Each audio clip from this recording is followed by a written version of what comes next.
The human janitor cleaned the alien dragon's poop stable for years, until one day, something he didn't expect. Most people on the colony station avoided Base 17 like the plague, not because it was dangerous, but because it stank.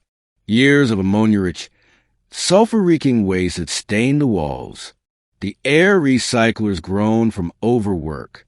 The smell clung to your lungs, your uniform, and even your thoughts. And yet, every morning, Jack showed up, mop in hand, bucket ready. For 12 years, he cleaned up after Threxier, a 30-ton alien dragon bred for war, kept in containment for reasons no one cared to explain. Jack never asked questions.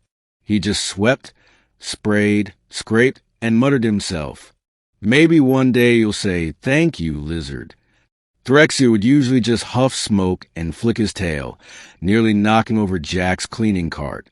Threxier wasn't just any dragon. He was old, scarred, covered in thick, plated scales that shimmer with dull purple and blue hues. His eyes were gold slits, always watching, always silent. Technically, he was under cold stasis observation for behavior deemed too unstable for combat. But nobody bothered explaining that to Jack. They just paid him to clean the beast's habitat, mop up waste, hose down scales, keep the vents unclogged. To everyone else, Jack was just a janitor.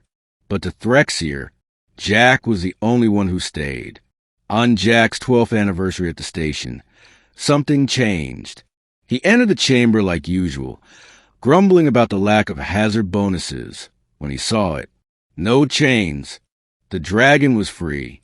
Jack froze. Threxier turned his massive head toward him.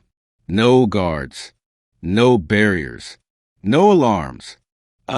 Jack said, "They forget to mention something in the schedule update." The dragon's nostrils flared. And then, without a word, he spoke.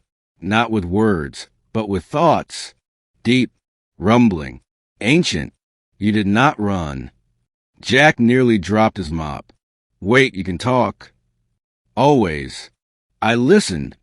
To me, every curse, every joke, every time you sang that awful soap commercial jingle."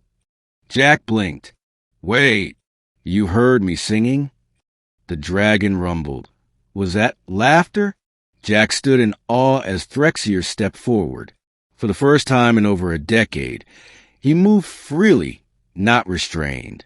For years they feared me, prodded me, fed me like a beast. But you cleaned my filth. I mean, someone had to. Not out of duty, out of stubborn kindness. The dragon lowered his head. "That is rare." Jack's voice cracked. "So, what now?" "Now, I choose." Security burst in seconds later, weapons drawn. "Stand down. Get away from the dragon." But Threxier didn't roar. He spread his wings and shielded Jack. "This one is mine. You will not take him." The commander sneered. "He's a janitor." "He's my rider," Threxier replied, aloud, in a voice that shook the metal walls. Everyone went still. The dragon had bonded. That hadn't happened in centuries. Not since the Dominion's bioforging project failed, and most dragons were locked down or destroyed. But Threxier had chosen a human janitor over elite soldiers, scientists, and psychics.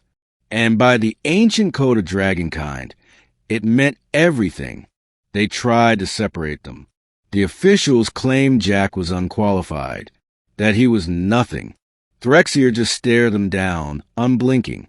You cannot measure worth by uniform or rank. He was kind when you were cruel, loyal when you were absent. He is my equal. Eventually, the station relented. They granted Jack official status as Dragon Companion Class Handler, the first in 200 years. He didn't care about the title. What mattered was the moment he climbed onto Threxier's back for the first time. The dragon lifted into the sky dome with a triumphant roar. Jack cried like a kid who just left the orphanage for the stars. From that day on, Jack never touched a mop again. But he never forgot what earned him the dragon's respect. Kindness, consistency, and a stubborn heart that didn't flinch at shoveling crap for 12 long years.